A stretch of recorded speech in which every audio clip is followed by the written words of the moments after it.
નમસ્કાર દર્શક મિત્રો, આજે એક એવા મુદ્દે આપણે ચર્ચા કરવાના છે ભાઈ હિમાંશુ ભયાણી સાથે કે જે મુદ્દે right from his days with Bloomberg એમની એક ઊંડી સમજ છે, એક સૂઝ છે. એટલું જ નહીં પણ જરા હટકે વિચારો પણ છે. ભારતીય અર્થવ્યવસ્થા અને એના જુદા જુદા પાસાઓ હિમાંશુભાઈ જેટલી કમ્ફર્ટથી, જેટલી સહજતાથી કોઈ વ્યક્તિ વર્ણવી શકતું હોય એ જવાલે મેં બધું જોયું છે. તો આપણે સ્વાગત કરીએ છીએ હિમાંશુભાઈ ભયાણીનું. આપણા માટે નવા નથી, આપણા હિતેચ્છુ છે, મિત્ર છે અને વિષય નિષ્ણાત છે. સ્વાગત છે હિમાંશુભાઈ આપનું. આપ અમારી સાથે જોડાયા એ માટે ખૂબ આનંદની લાગણી વ્યક્ત કરું છું. મારા વતી અને અમારા દર્શક મિત્રો વતી આપને આવકારો છું. નમસ્કાર. નમસ્કાર હિમાંશુભાઈ, હમણાં રિઝર્વ બેંક ઓફ ઇન્ડિયાની મોનેટરી પોલિસી કમિટી મળેલી અને એ જૂનના પહેલા અઠવાડિયા દરમિયાન કેટલાક આશ્ચર્યજનક આંચકા આપે એવા નિર્ણયો પણ એ સમિતિમાં લેવાય. આમ તો જોઈએ તો 3 વખત, ત્રીજી વખત આ રેપો રેટમાં કાપ મુકાયો છે. આ વખતે મુકાશે એવી અપેક્ષા હતી, પણ 25 બેઝિસ પોઈન્ટની અપેક્ષા રાખવામાં આવતી હતી.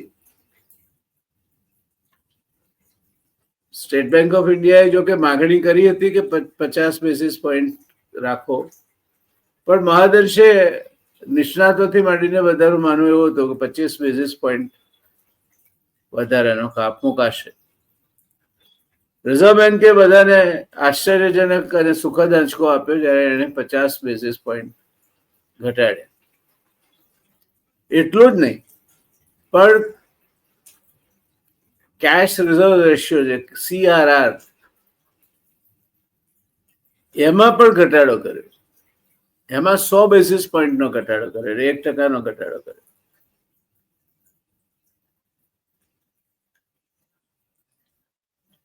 ₹2.5 લાખ કરોડ વધારાના બેંકોને વાપરવા મળશે, ધિરાણ કરવા મળશે.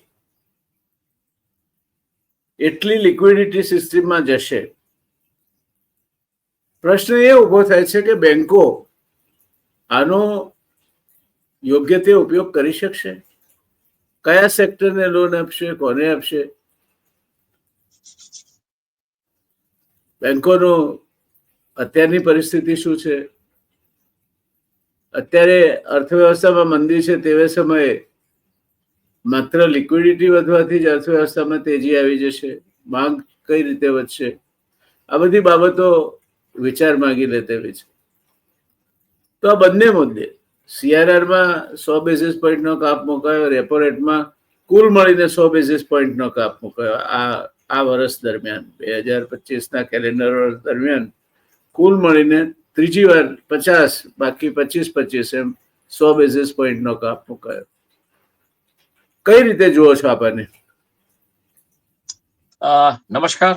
રિયલ ડિબેટના દર્શકોને, આપને જે કોઈ આ કાર્યક્રમ જોઈ રહ્યું છે સૌને,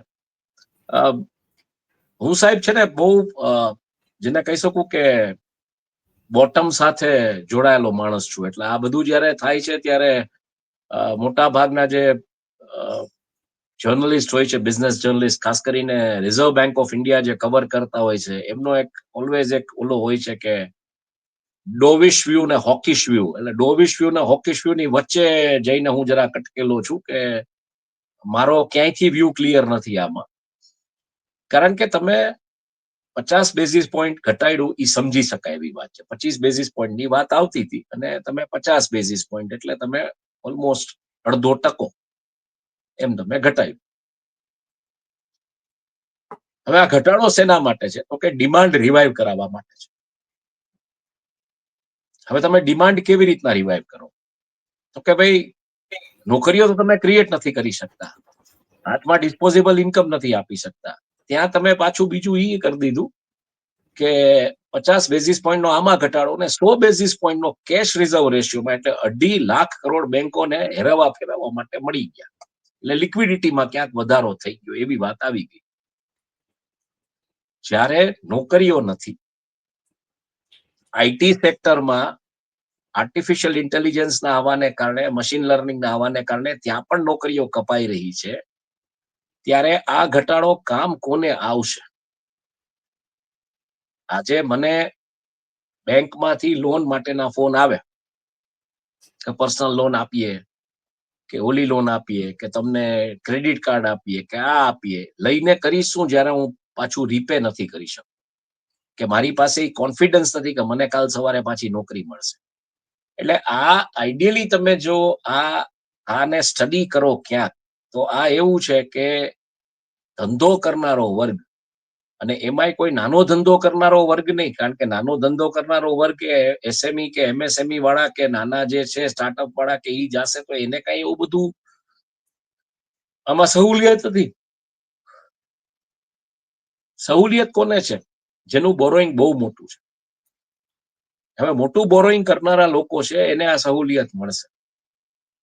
અને ક્યાંક એવી વાત છે કે એન્ટ્રી લેવલની જે બધી કન્ઝમ્પશન જે કાંઈ છે, જ્યાં ડિમાન્ડ ઘટેલી છે, એ વધારવા માટે, એમ કે ભાઈ આ ઓટોમોબાઈલ સેક્ટરમાં એન્ટ્રી લેવલની જે વેહિકલ્સ છે, મારુતિ છે કે ઓલું આઈ મીન હોન્ડા છે, કે આ બધું ટુ વ્હીલર્સ, કે ઈ ડિમાન્ડ રિવાઇવ કરાવવા માટે. તો ઓબ્વિયસલી ઈ ડિમાન્ડ જો વધશે તો કઈ પવન મુંજાલ કે મારુતિ વાળા કોઈ પોતાના ખિસ્સામાંથી તો રૂપિયા નાખીને પોતાનું કઈ એક્સપાન્શન કે પ્રોડક્શન વધારવાના નથી. એ તો ઓબ્વિયસલી એ બધી લિસ્ટેડ લિમિટેડ કંપનીઓ છે, એ પોતાના શેર પ્લેજ કરશે ને કાંઈના શેરના ભાવ અત્યારે બાયના કોલ આવી ગયા છે મોટા ભાગની કંપનીઓમાં કે આનું વધવાનું છે. એટલે આ ખેલો આખો સમજવો પડે. જો એનું વધવાનું છે તો ટૂંકમાં ઈ પ્રોડક્શન રેમ્પ અપ કરવા માટે કે ઈ શિફ્ટ વધારવા માટે જે કાંઈ એને પૈસા પંપ કરવા પડશે એ બેંકો પાસેથી લેશે. હવે આ પૈસા મજૂરોને સીધા બેનિફિટ કરવાના છે એ કંપનીમાં, એવું જરૂરી નથી. કે આ ઘટાડો જે 50 બેઝિસ પોઈન્ટ નો આવ્યો છે એ સીધો હીરો હોન્ડાના કંપનીમાં કામ કરતા મજૂરોને ક્યાંય પગાર વધારામાં કામ આવશે, કે મારુતિમાં કામ કરતી કંપનીમાં જે લોકો છે એના પગાર વધારામાં ક્યાં કામ આવશે, કે એને બોનસ મળશે, એવું નથી. લોન્સ વધારે લેવાશે, ખેડૂતો વધારે લોન લેશે, અને એ ક્લાઇમેટિક કન્ડિશન્સ કેવી રીતના હશે, રૂરલ ઇકોનોમીને રિવાઇવ કરાવવાનો એક આ પ્રયત્ન છે. પણ મને આ એક બહુ મોટો જુગાર લાગી રહ્યો છે, કારણ કે ક્લાઇમેટ ચેન્જની કન્ડિશનમાં ગ્લોબલી જે પરિસ્થિતિઓ છે એમાં હું એવું માનું છું કે રેપો રેટ તમે ઘટાડ્યો અને રેપો રેટની સાથે તમે સીઆરઆર પણ ઘટાડ્યો, એટલે ક્યાંક તમે you are trying to pluck the holes, જે આજે ડોવિશ ને હોકીશ વ્યૂ વાળાઓને દેખાતું નથી. એટલે તમે એક જગ્યાએથી દેણું કર્યું અને ઈ દેણું પૂરું કરવા માટે પાછું તમે બીજું દેણું કરવા જઈ રહ્યા છો, એવી પરિસ્થિતિ છે.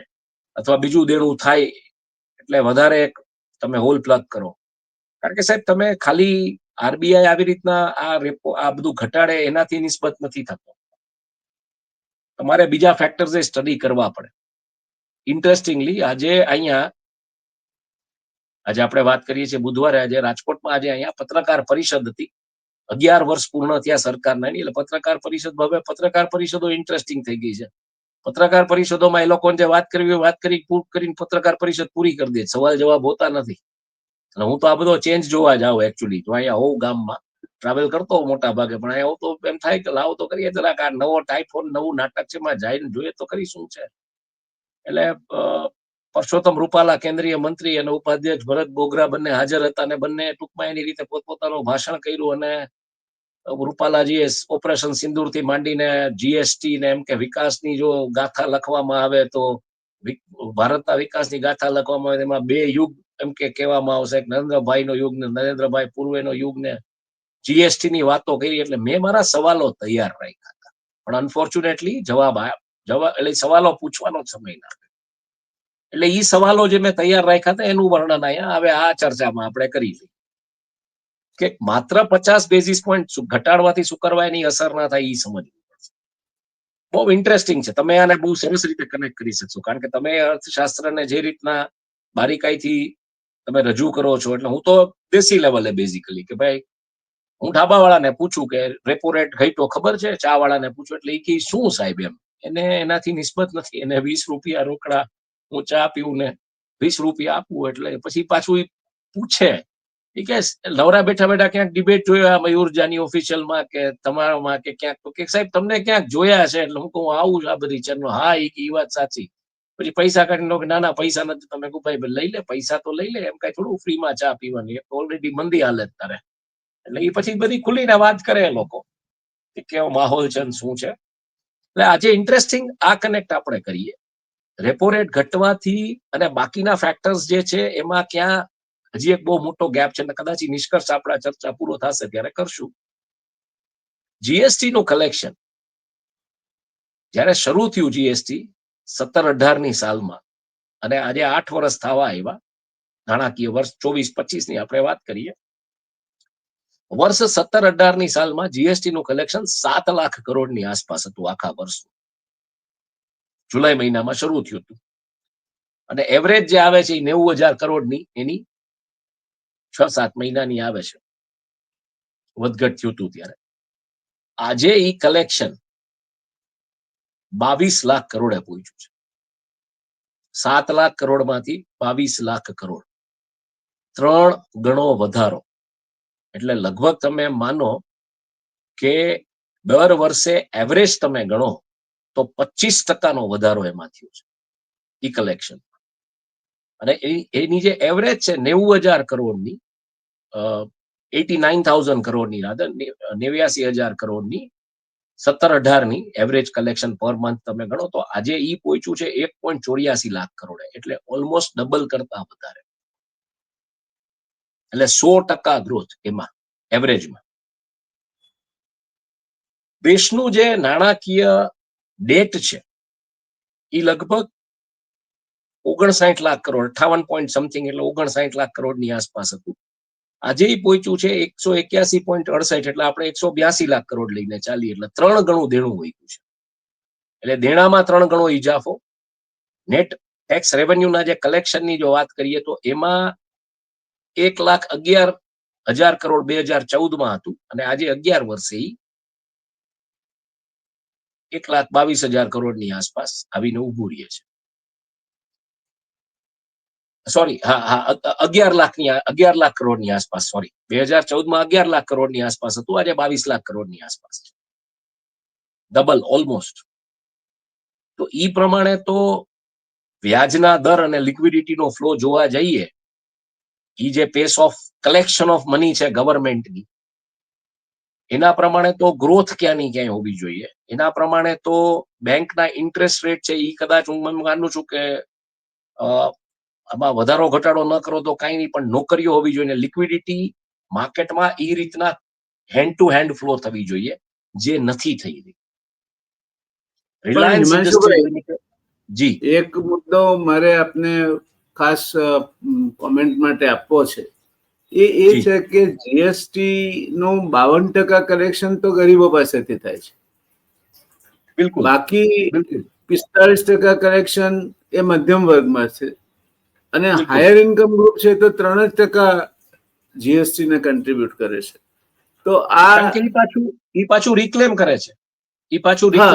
હાયર ઇન્કમ ગ્રુપ છે જીએસટી પોતાનો, એટલે માની લો કે જે જીએસટી પે કરે છે જુદા જુદા એવિએશન સર્વિસમાં કે પોતાનું બાઇંગ સેલિંગ કે જે કઈ જે બિઝનેસ ક્લાસ ગ્રુપ છે, જે કન્ઝ્યુમર ક્લાસ ગ્રુપ નથી. એટલે મોટામાં મોટું જે પે કરે છે કન્ઝ્યુમર ક્લાસ ગ્રુપ પે કરે છે. તમારી વાત બહુ સાચી છે. હવે એટલે ઈ લેટ અસ અન્ડરસ્ટેન્ડ ધીસ. અને તમે પાછું ઈ પરિપ્રેક્ષમાં નાખો તો ઈ રીતે તો આ દેશની ઇકોનોમી ક્યાં હોવી જોઈએ. આજે રિલાયન્સ ઇન્ડસ્ટ્રીઝ ભારતની મોટામાં મોટી કંપનીનો 10.71 લાખ કરોડનું રેવન્યુ ગત ફિનાન્શિયલ યરનું, એનું જે પ્રોફિટ છે 69,000 કરોડ, એટલે એની રેવન્યુની કમ્પેરિઝનમાં એનું જે પ્રોફિટ છે 6.9%, બેંકના ઇન્ટરેસ્ટ રેટ છે એના કરતા ડબલ તમે લઈને ચાલો, અને કન્ટ્રીની જે ગ્રોથ છે એની આસપાસ, એનાથી હું એમ કહું કે 5%, 0.5%, એટલે 50 બેઝિસ પોઈન્ટ, 50-60 બેઝિસ પોઈન્ટ નીચે વધારે. બરાબર. એટલે રિલાયન્સ ઇન્ડસ્ટ્રીઝ લિમિટેડ કન્ટ્રીની જે ઇકોનોમિક ગ્રોથ છે 6.3 કે 6.5 નો જે પ્રોજેક્શન છે એમાં 6.9 લાખ 69,000 કરોડ એ રીતના, એટલે એ જેની ગ્રોથ છે 6.9% ની છે. રાઈટ. દેશની ગ્રોથ કરતા 2-4% વધારે ગ્રો થઈ રહ્યું છે વર્ષો વર્ષ, જે રીતના આપણે જોઈએ તો આ બધા પેરામીટર્સ જ્યારે તમે ફિક્સ કરો, એટલે આ સવાલ મારે કરવો તો પરસોત્તમભાઈ ને કે આટલું બધું કલેક્શન છે, આવડું છે, તો નોકરીઓ કેમ નથી? ગાંધીનગરમાં નોકરીઓ માંગવા કોઈ જાય, સરકારી નોકરીઓ માંગવા, તેને મારવામાં કેમ આવે છે? પણ આ બધા પ્રશ્નો તમને પૂછવું એટલે પ્રશ્નોત્તરી થઈ જ નહીં. એટ ધીસ જંક્ચર જો જીડીપી પેટર્ન જોઈએ આપણે તો કૃષિમાંથી મર્યાદિત છે 14%-15%, ઉદ્યોગમાંથી મર્યાદિત છે, મોટું જીએસટી કલેક્શન, મોટું જીડીપી નું શેર એ સર્વિસ સેક્ટરમાં છે. તો સર્વિસ સેક્ટરમાં જો ગ્રોથ થતો હોય તો સરકારી સેક્ટરમાં અથવા તો જેને કહેવાય કે એક ફિક્સ ઇન્કમ નોકરી એ જનરેટ કઈ રીતે થાય? Interesting question. આઈ મીન, જે રીતના ટેકનોલોજી બધી જ દિશામાં આવી રહી છે, ટેકનોલોજી બધા જ ક્ષેત્રે આવી રહી છે, અને સરકારી ક્ષેત્રોમાં જ્યાં જ્યાં પણ ટેકનોલોજીનો ઉપયોગ કરવામાં આવી રહ્યો છે ત્યાં તમે નોકરીઓ જનરેટ કેમ ના કરી શકો? કારણ કે આઈ થિંક હમણાં રિસેન્ટલી અરુંધતી ભટ્ટાચાર્યએ કીધું હતું કે AI plus human is going to be a super thing. તો you have to follow that formula, AI plus human.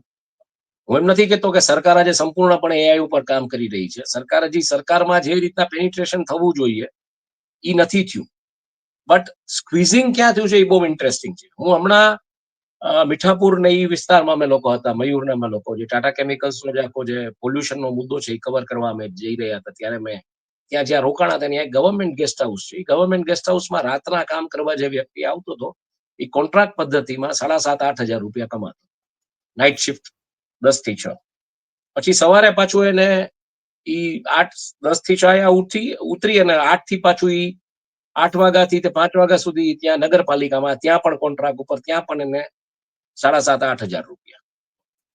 Interesting વાત હવે આવે છે, એ જે કોન્ટ્રાક્ટ જેનો હતો એ કોન્ટ્રાક્ટ હતો એમના કોઈ સગા જે છે એમનો હતો, ને એટલે એના સગાને એ કોન્ટ્રાક્ટ મળ્યો હતો, એને થર્ડ પાર્ટી કોન્ટ્રાક્ટમાં આ લોકોને એને ગોઠવા હતા, અને ઓલા લોકો 2 શિફ્ટમાં કામ કરતા હતા. માત્ર એની આવક 15 થી 16 હજાર.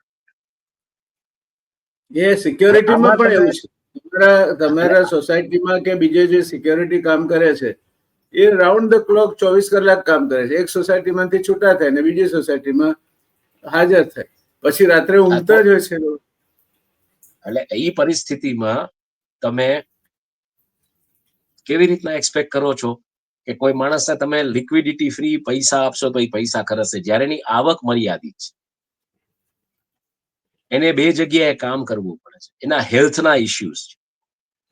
એટલે આ બધું હરીફરીને પાછું તમે જોવા જાઓ તો એક એવો ક્લાસ ખતમ થઈ રહ્યો છે. તમે જે ક્લાસની વાત કરી કે જે જીએસટીમાં જેનું કન્ટ્રીબ્યુશન આવવું છે, ને આપણે ઘણી વખત ચર્ચાઓ કરી છે કે ગવર્મેન્ટ હવે જ્યારે યુપીઆઈ ને બધું લિંક કરી દીધું છે, ફોન એપ્સ, સ્માર્ટફોન એપ્સ, ઓલા ફોન એપ્સમાં, તો જીએસટી નો એક હિસ્સો આ લોકોને પાછો આપવો જોઈએ. કે માની લો કે આ લોકો વર્ષનો દરેક આવો સિટીઝન જે છે જે ઇન્કમ ટેક્સ ગ્રુપમાં નથી આવતો, 2.5 લાખથી નીચે કમાય છે અને જીએસટી પે કરે છે, તો એને કંઈક રિબેટ મળવું જોઈએ. અને એ રિબેટ તમે એને ચાહે લાઇટના, એટલે ઈ જીએસટી નું જે રિબેટ એને મળે, લાઇટનું બિલ પે કરવામાં યુઝ કરે, કે રેલવેની ટિકિટ ખરીદવામાં યુઝ કરે, કે સરકારી બસમાં જાય છે ત્યારે યુઝ કરે યુપીઆઈ કોડ તરીકે, એને જેમાં યુઝ કરવું હોય કરે, પણ એને ક્યાંક તો રાહત આપો. આપણે આ ચર્ચાઓ ઘણી વખત થઈ છે, અનફોર્ચ્યુનેટલી નથી થઈ. So coming back to the same point, કે આ જે બધા પેરામીટર્સ જ્યારે તમે સ્ટડી કરો ત્યારે તમને એમ થાય કે આ બેઝિસ પોઈન્ટનો ઘટાડો અને આ લિક્વિડિટીનો જે ઘટાડો 100 બેઝિસ પોઈન્ટનો, 2.5 લાખ કરોડની લિક્વિડિટી બેંકો પાસે ફેરવવા માટે રૂપિયા વધી ગયા, એ કોના માટે? અલ્ટિમેટલી ઈ ઓલો જે ચોકીદાર તરીકે કામ કરે છે સવારે નગરપાલિકામાં જાય, ઈ તો નથી જ વાપરી શકવાનો, છેવાડાનો માનવી. એટલે આ તો ખરેખર છેવાડાનો માનવીઓ, એવા છેવાડે કે ઓખાનું ઈ ગેસ્ટ હાઉસ કે જ્યાં સેલફોનના સિગ્નલ નથી આવતા, એવો છેવાડો. એટલે ઈ છેવાડાના માનવીને તો આનો કોઈ બેનિફિટ જ નથી. આઈડિયલી તમે જુઓ, આ બેનિફિટ કોને છે? શહેરોમાં રહી રહેલા પવન મુંજાલો છે, કે આ બધા ઓલા ઉબેર વાળા છે, કે આ બધા જે ગાડીઓ બનાવે છે, ઇલેક્ટ્રિક સ્કૂટરો બનાવે છે, આ બધાને છે. કારણ કે બહુ ક્લિયરલી જે કમેન્ટ્રી આવી છે એ છે કે એન્ટ્રી લેવલનું વ્હીકલની જે ડિમાન્ડ છે એ રિવાઇવ કરવા માટે. હવે એ ક્યારે રિવાઇવ થાય? આપણને ખબર છે કે રૂરલ ઇન્ડિયામાં જો સારો વરસાદ પડે તો આ ડિમાન્ડ રિવાઇવ થાય. એટલે રૂરલ ઇન્ડિયામાં આ ડિમાન્ડ રિવાઇવ થયા પહેલા ત્યાંથી પૈસા ઉછેડી લેવાની વાત છે.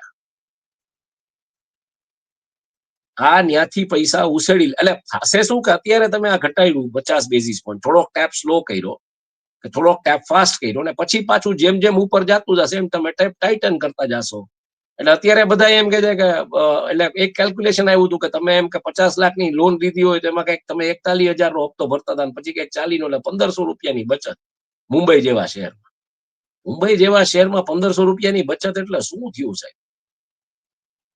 ઘાટકોપરથી એ બચત તો ઘાટકોપર મુંબઈ જેવા શહેરમાં 1,500 રૂપિયાની બચત એટલે ઘાટકોપરથી માણસ કશું જ કેવો કઈ હોય? નહીં, કઈ નહીં. એટલે ઘાટકોપરથી south Mumbai, Mumbai central, Mumbai Chhatrapati Shivaji terminus સુધી ગયો હોય કઈક કામ માટે, પાછો ટેક્સીમાં આવે, ટેક્સીનું ભાડું 1,500 રૂપિયા એટલે. અને ઓલા ઉબેરમાં તો એ કદાચ ખાલી જવાનું જ ભાડું, ઓલી ખાલી પેલી ટેક્સી લે તો આવવા જવાનું એમાં થાય, ઓલામાં તો એક સાઈડ નું જ ભાડું એટલું થયું. 1,500 રૂપિયાની બચત એટલે શું? એટલે આવા મૂર્ખા બનાવવામાં આવે છે લોકોને.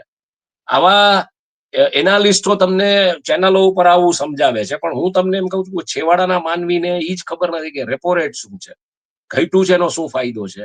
અને હી ઇઝ બેઝિકલી ઈ જે માણસ છે, ઈ જે વ્યક્તિ છે, એ તો 5 રૂપિયાનું બિસ્કિટનું પેકેટ લે છે કે 10 રૂપિયાની છાસની કોથળી લે છે, એનામાંથી જીએસટી પે કરે છે.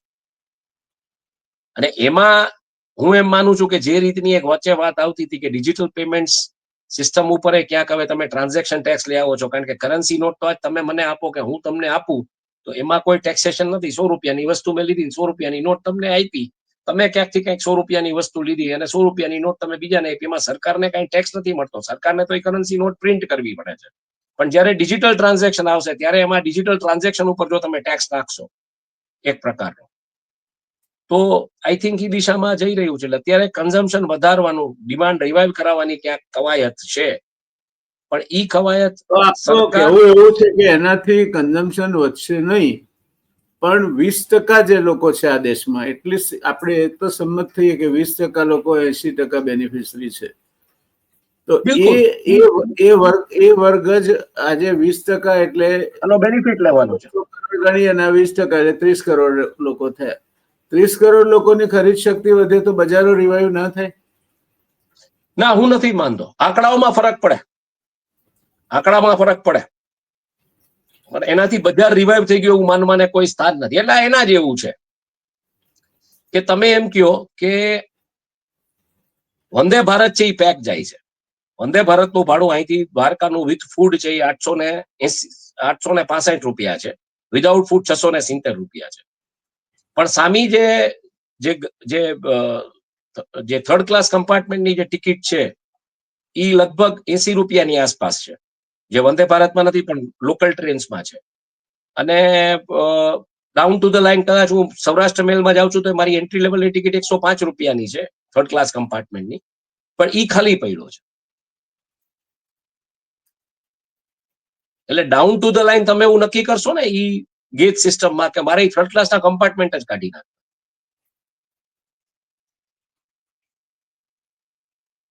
તમે શું કરો છો? પ્રીમિયમાઇઝેશન કરી રહ્યા છો બધી વસ્તુ. પ્રીમિયમાઇઝેશન કરીને તમે આંકડા દેખાડો છો. તમે આજે જે પણ ગ્રોથ આજે તમે દેખાડો છો એ કઈ છે? તો કે ઇન્ફ્લેશન તમે જુઓ, તમે કલેક્શન જે રીતનું તમે ઇન્સ્યોરન્સના પ્રીમિયમના ભાવ કરીને આ બધું કરીને એના ઉપર જીએસટી, એટલે 100 રૂપિયાની વસ્તુનો તમે આજે 1000 રૂપિયા કરો અને એના ઉપર 18% જીએસટી દો તો ક્યાં 18 રૂપિયા, ક્યાં 180 રૂપિયા. અને એવા જયારે કરોડ લોકો ભરે તો અહીંયા આંકડો ઓબ્વિયસલી આવવાનો છે. એટલે આંકડાઓ તમને દેખાશે, બાબુઓ તમને એક્સેલ શીટ ઉપર બહુ બધું સરસ ચિત્ર કરી દેખાડશે. ઇન રિયાલિટી ઈ માર્કેટ રિવાઈવ નહીં થાય. ડાયનામિક્સ જે છે માર્કેટના, એમાં માર્કેટ રિવાઈવ કરવું, એમાં તમારે કોન્સ્ટન્ટ લિક્વિડિટી જોઈએ. એનું ક્લાસિક એક્ઝામ્પલ દર વખતે ઘણા ડિબેટ્સમાં આપું છું. એનું ક્લાસિક એક્ઝામ્પલ દ્વારકા છે. દ્વારકામાં મંદિરનો અને બંદરનો 50 થી 60 લાખ રૂપિયો ફરે છે. દુનિયામાં લેમેન બ્રધર ક્રાઇસિસ લઈ લ્યો, મંદી લઈ લ્યો, જે મંદીઓ આવી, મેં દ્વારકામાં કોઈ દિવસ મંદીની અસર નથી. નહીં, ભગવાનને શેની મંદી આવે? એટલે કહેવાનો પોઈન્ટ મારો ઈ છે, from there debate, what is the lesson what you need to learn is liquidity is important, cash on hand is important. E cash ફરી રહ્યો છે બજારમાં, ઈ કેશ જ્યાં સુધી નહીં ફરે, ઈ કેશ ચાહે ભલે તમે ડિજિટલ સ્વરૂપે ફેરવો કે જે ફેરવો હોય, પણ ઈ કેશ જ્યાં સુધી નહીં ફરે ત્યાં સુધી તમારે મંદીના એટલે ડિમાન્ડની કે આ બધી અસરો દેખાશે. દરેક ગામ દ્વારકા જેવું નથી ને સાહેબ. આજે સહારનપુર છે ઉત્તર પ્રદેશમાં, કે મુઝફ્ફરનગર છે, કે બિહારમાં બીજું કોઈ ગામ લઈ લ્યો તમે, કે આ બાજુ મધ્યપ્રદેશમાં કોઈ ગામ લઈ લ્યો, કે આ બાજુ તમે રતલામ લઈ લ્યો, કોઈ પણ ગામો લઈ લ્યો, તો કેશ જ્યાં સુધી ગામમાં ફરશે નહીં, અને ઈ ગામની એવી વિશેષતા શું ટુરિઝમ પોઈન્ટ ઓફ વ્યૂ થી કે બધી રીતે એવું આપણે અહીંયા બીજું શું છે, તમે જે એક જમાનામાં મને કીધું હતું એથિસ્ટ પ્રજા, એથિસ્ટ નહીં પણ શું કહી શકાય, સોરી, એને આપણી પ્રજા ફેટાલિસ્ટ છે, માને છે નસીબમાં, ભગવાનમાં. એટલે આપણે તો ઈ રીતે ત્યાં જાય છે. પણ આજે તમે ઈ જ વસ્તુ તમે જોવાનો પ્રયત્ન કરો તો કચ્છમાં તમને મંદિર દેખાય. કચ્છમાં ભલે તમે વ્હાઈટ રણ કર્યું, પણ કચ્છના અમુક ગામોમાં મંદિર દેખાય. ધાર્મિક જે આપણા જે શહેરો છે, વારાણસી છે કે સોમનાથ છે કે દ્વારકા છે, ત્યાં એક આસ્થાનું કેન્દ્ર હોવાને કારણે લોકો જાય છે. Ayodhya is the same thing. Ayodhya economy has revived because of that fatalist mindset. એટલે ત્યાં તો જવાના, એટલે જે આપણા ત્યાં 10 રૂપિયા તો 10 માંથી 2 રૂપિયા યાત્રાધામમાં વાપરવા માટેની ભાવના કરી. એટલે કહેવાનો પોઈન્ટ શું છે, અહીંયાથી શીખવું પડશે સરકારે કે મંદિરના થાળમાં કેશ રૂપિયા ધરાય છે, એ કેશ ગામમાં ફરે છે, એટલે એ ગામ મજબૂત રહે છે. એમ તમારે લોકોના હાથમાં, જેમ ભગવાનના ચરણે તમે પૈસા ધરો છો, એમ લોકોના હાથમાં ડિસ્પોઝેબલ ઇન્કમ આપવી પડશે. બહુ આ વખતે જે એમપીસી એ ડિસિઝન લીધું એનાથી નહીં થાય એવું આપ કહેવા માંગો છો? ડિસ્પોઝેબલ એટલે ઈ જ હું તમને કહું છું, આંકડાઓમાં ફરક પડશે, પણ હું ડિસ્પોઝેબલ ઇન્કમ તમને સાહેબ કેલ્ક્યુલેશન આપું છું. 50 લાખની લોન લીધી હોય કોઈ, તો અત્યારે એમ કે 1500 રૂપિયાની બચત. મુંબઈમાં 1500 રૂપિયા એટલે શું થયું સાહેબ? 1500 રૂપિયા એટલે શું થયું? મહિને 1500 રૂપિયા મજાક છે. રોજના 50 રૂપિયા. 50 રૂપિયા એટલે તમારે ફર્સ્ટ ક્લાસની ટિકિટ આવવા જવાની, તમે સેન્ટ્રલ ચર્ચગેટ થી તમે બોરીવલી કરો તો 240 રૂપિયા છે. 50 રૂપિયાની રોડની તમે બચત આપો છો. આઈ એમ સોરી, બટ દેશી ભાષામાં જે કહું કે એકદમ ગળે ઉતરી જાય, ભગવાનના ચરણોમાં જે રૂપિયા ધરાય છે જે તે ગામોમાં, ને એ રૂપિયા જે ગામમાં ફરે છે, એમ તમારે પબ્લિકના હાથમાં ભગવાનનું ચરણ સમજી અને એ રૂપિયા આપવા પડશે, તો એ રૂપિયો ગામમાં ફરશે. હવે એ રૂપિયો કેમ આપવો, નોકરી સ્વરૂપે આપવો કે કેવી રીતના આપવો, એ તમારે નક્કી કરવાનું. દર્શક મિત્રો, હિમાંશુભાઈએ બહુ જ સરળતાપૂર્વક જે થિયરીની વાત કરી અને કિનેશિયન થિયરી કહે છે. કેઇન્સ એક વિખ્યાત અર્થશાસ્ત્રી થઈ ગયા. એણે મંદી દૂર કરવી હોય તો વધારે લોકોના હાથમાં વધારે પૈસા મૂકો એમ કહ્યું છે. અને જ્યાં સુધી વધારે લોકોના હાથમાં વધારે પૈસા ના મુકાય, અથવા ઘણા વધારે લોકોના હાથમાં ઘણા વધારે પૈસા ના મુકાય, ત્યાં સુધી મંદી દૂર થઈ શકે નહીં. એટલે તમે આ જે કંઈ કરો છો એ જો પર્સનલ ડિસ્પોઝેબલ ઇન્કમ, એટલે મને 100 રૂપિયા મળતા હોય તો 100 રૂપિયામાંથી મારી જીવન જરૂરિયાતની વસ્તુ આ તે બધું કાઢતા પછી મારે ખરીદવું હોય, શોખ ખાતર એ ખરીદી શકો, 20 રૂપિયા બાકી રહે, એને પર્સનલ ડિસ્પોઝેબલ ઇન્કમ કહેવાય. એ નહીં વધે. હવે જો એ નહીં વધે તો જે ખુદરા બજાર જેને કઈ છૂટક બજાર છે એમાં તેજી નહીં આવે.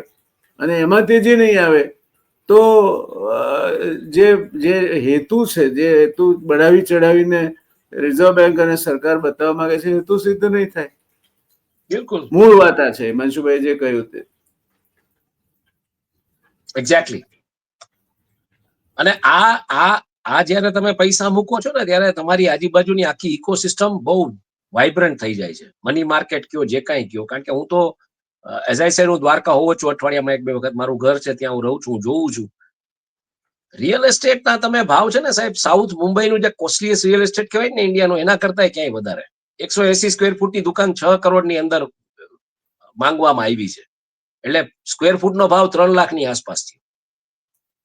3 લાખ રૂપિયા સ્ક્વેર ફૂટનો ભાવ હું માનું છું સાઉથ મુંબઈની કોઈ પ્રાઇમ રિયલ એસ્ટેટ લોકેશનનો નહીં. સાચું. અને એની સામે મંદિરની સામે જે જર્જરિત મકાન જેવું છે, એની જે દિવાલ ભાડે આપવામાં આવી છે, જ્યાં ઓલા બુટિયા ને એવું બધું ટાંગીને એક માણસ વેપાર કરે છે, 75,000 રૂપિયા તો ખાલી દિવાલનું ભાડું ભરે છે. તો 75,000 જે મહિને દિવાલનું ભાડું ભરતો છે, એનો વેપાર કેવો છે એ તમે વિચારો. હોટેલ્સ આજે લગભગ 10 થી 12 હજારની ઇન્વેન્ટરી છે ત્યાં. અને વીકેન્ડ્સમાં તો ઓલમોસ્ટ ઇન્વેન્ટરી ટોટલી ચોક બ્લોક હોય છે. આ વેકેશનમાં તો અત્યારે હમણાં છેલ્લે જે ઓલું ઈદનું ને ભેગું થઈ ગયું 3 દિવસનું, ત્યારે તો જેના બુકિંગ થઈ ગયા હતા, જે લોકો 4,000 5,000 માં જેને એડવાન્સમાં બુકિંગ થઈ ગયા હતા, એ લોકો એટલે પસ્તાતા હતા, કારણ કે એવા જ રૂમ જે બુક નહોતા થયા એ 25,000 માં વેચાતા હતા. એટલે આ ડાયનામિક્સ છે ઇકોનોમી, અને એનું એક મુખ્ય કારણ એ છે કે ભગવાનના ચરણોમાં જે રૂપિયા ધરવામાં આવે છે એ બજારમાં ફરે છે. એટલે ટૂંકમાં ટુરિઝમ જેવો ઉદ્યોગ છે કે જે ઘણા લોકોના હાથમાં, અને એવું જ બીજી પ્રવૃત્તિ કૃષિ છે. જો કૃષિ સફળ થાય તો ગ્રામ્ય બજાર વ્યવસ્થા દેશમાં ઉત્પાદન થાય છે એના 50% કરતા વધારે કન્ઝ્યુમ કરે છે, 50% સીધી આડકતરી રોજગારી આપે છે. એટલે ગ્રામ્ય અર્થવ્યવસ્થાને જ્યાં સુધી તમે સજાગ નહીં કરો, અને કૃષિને ખાસ કરીને આપણે એમ ખેડૂત જગનો તાત છે, સાચા અર્થમાં જગનો તાત છે આજે, તો પહેલા હતો ને આજે પણ છે. તો એ જે ઉત્પાદન કરે છે એ ઉત્પાદનને નડો નહીં તમે, અને એને પોષણક્ષમ મળે ભાવ, તો ઓટોમેટિકલી તમારું અડધું ભારત તો શાંતિથી જળવાઈ ગયું છે માની લેવાનું. એટલે સાહેબ, સરકાર પાસે કોઈ વિઝન કે બ્લુપ્રિન્ટ છે નહીં. આ તમને જેવી સેવી ચોખ્ખી વાત કહું, આજે 11 વર્ષની ઓલી સેલિબ્રેટ કરવા માટે હોટલ કાવેરીના એક રૂમમાં પ્રેસ કોન્ફરન્સ કરવામાં આવી. કોન્ફરન્સ રૂમમાં એવું કહેવામાં આવ્યું કે નરેન્દ્રભાઈ જયારે પહેલી વખત મુખ્ય પ્રધાન બનીને આવ્યા ને પહેલી જે કોન્ફરન્સ કરી હતી રાજકોટ ખાતે, એ એમ કે નર્મદાની જ્યાંથી જાહેરાત કરી હતી એ જ કોન્ફરન્સ રૂમમાં પ્રેસ કોન્ફરન્સ કરવામાં આવી. હવે આ આટલા વર્ષે, એટલે 2001 થી લઈને આજે 2025, નરેન્દ્રભાઈ પહેલી વાર જયારે 2001માં આવ્યા હતા, 25 વર્ષે આજે સ્થાનિક ભાજપ આઈફોન વાપરતા થઈ ગયા છે બધા. એ જમાનામાં નહોતા આઈફોન વાપરતા, ઓલા નંબર વાળા 5110 વાપરતા નોકિયાના. પણ આજે એ લોકોમાં જેને કહી શકો ને કોમન સેન્સ નથી આવી કે આવી પ્રેસ કોન્ફરન્સ કરવી ત્યારે પાછળ એક આખું સ્ટેજ ઉભું કરી દેવાય ને કેમેરામેન ને બધાને પાછળ મોકલી દેવાય અને બાકીના રિપોર્ટર્સ આગળ રહીએ. આવું એક બેઝિક આયોજન લોકો નથી કરી શકતા. તમે કૃષિના આ બધું તો મેક્રો લેવલનું ને બહુ મોટું છે, માઇક્રો લેવલનું એ આયોજનો તો આ લોકો નહીં જ કરી શકે. તમે કયો ત્યાં હું લખીને દઈ દઉં. 11 વર્ષની આવી એક સફળ કરવાની જે પ્રેસ કોન્ફરન્સની તમે વાત કરતા હો ને, એ જો ઇવેન્ટ મેનેજ વ્યવસ્થિત ન થાય, 11 વર્ષ થયા પડતા આખડતા, એને આનંદ વ્યક્ત કરવા માટેની પ્રેસ કોન્ફરન્સ. પણ એટલે એના માટેની ઇવેન્ટ જો તમે વ્યવસ્થિત મેનેજ નથી કરી શકતા, એમાં કેમેરામેન બધા આગળ આવી ગયા હતા, જે સવાલો પૂછવાના છે પત્રકારોની કોઈ હતા નહીં, સવાલો કઈ થયા નહીં, પ્રેસ કોન્ફરન્સ પૂરી થઈ ગઈ. આઈડિયલી ઈ કેમેરા પાછળ એક નાનકડું સ્ટેજ જેવું ઊભું કરી એક સ્ટ્રક્ચર ને ત્યાં તમારે કેમેરામેન આગળ આખું તમારું ઓલું હોવું જોઈએ, જેથી કરીને એક ડાયલોગ થાય, વ્યવસ્થિત બધું થાય. ને થયું નહીં. હું તો એનાથી આગળ વિચારીને કહું કે નરેન્દ્રભાઈ તો આટલા વર્ષમાં પ્રેસ કોન્ફરન્સ નથી કરી. પહેલી પ્રેસ કોન્ફરન્સ મુખ્યમંત્રી તરીકે ગુજરાતના જો કાવેરીના હોલમાં કરી હતી, તો આ પ્રેસ કોન્ફરન્સ એકચ્યુઅલી નરેન્દ્રભાઈએ કરવાની જરૂર હતી રાજકોટ આવીને, કારણ કે રાજકોટે ટ્વીટા ત્યારે અહીં સુધી પહોંચ્યા છે. આ બહુ સ્પષ્ટ વાત છે. રાજકોટે જો ટ્વીટા હોત તો કદાચ પૂરું થઈ ગયું હોત. ફરી ક્યારેક રાજકીય ચર્ચાઓમાં લઈશું.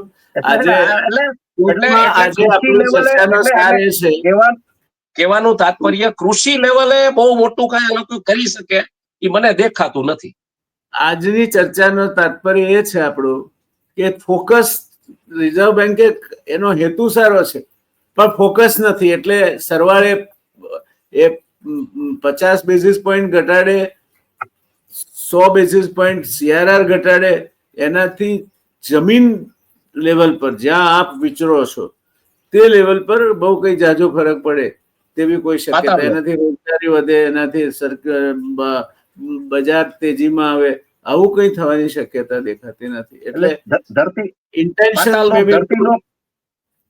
એટલે પાતાળલોક, ધરતીલોક ને સ્વર્ગલોક, એટલે અમે સાચા પત્રકાર કે અમે ધરતીલોકમાં છીએ ત્યારે પાતાળલોકમાં જાય, નીચે ત્યારે સ્વર્ગલોકમાં જાય. જી, એની સાથે હું સંમત નથી, પણ આપ કહો છો એટલે. તો દર્શકો, આપણે આજની ચર્ચા અહીં સમાપન કરીશું. હિમાંશુભાઈ તો આપણા રિસોર્સ પર્સન છે, એટલે વળી પાછા કઈક નવો ઇશ્યુ ઈ વાત મેં ઈ સંદર્ભમાં કરી કે ઈ વાત એક વખત શાહબુદ્દીનભાઈએ કરી હતી કે એક પત્રકારનું મૃત્યુ થઈ ગયું, પછી ગયો ઉપર, તો ઉપર જઈને પૂછ્યું કે ભાઈ તે કામ તો ઘણા બધા ખોટા કર્યા છે, સારા કર્યા, બોલ શું જોઈએ? તો મારે 50 સ્ક્વેર ફૂટનો પ્લોટ જોઈએ છે કે સ્વર્ગ ને નરક ની વચ્ચે. એટલે એ કે આણે પછી ત્યાં છાપું ચાલુ કર્યું, બગલ થયેલો ને કેમેરો લઈને કે થોડીક વાર થાય સ્વર્ગલોકમાં જાય, થોડીક વાર થાય નર્કલોકમાં જાય. એટલે અમારું એવું છે, અમે ધરતી લોક ઉપર છીએ, ત્યાંથી જે કઈ છે એ વાત કરીએ છીએ. એટલે પાતાળ લોકમાં આંટો મારી આવી, સ્વર્ગલોકમાં આંટો મારી આવી. ધન્યવાદ ધન્યવાદ ધન્યવાદ.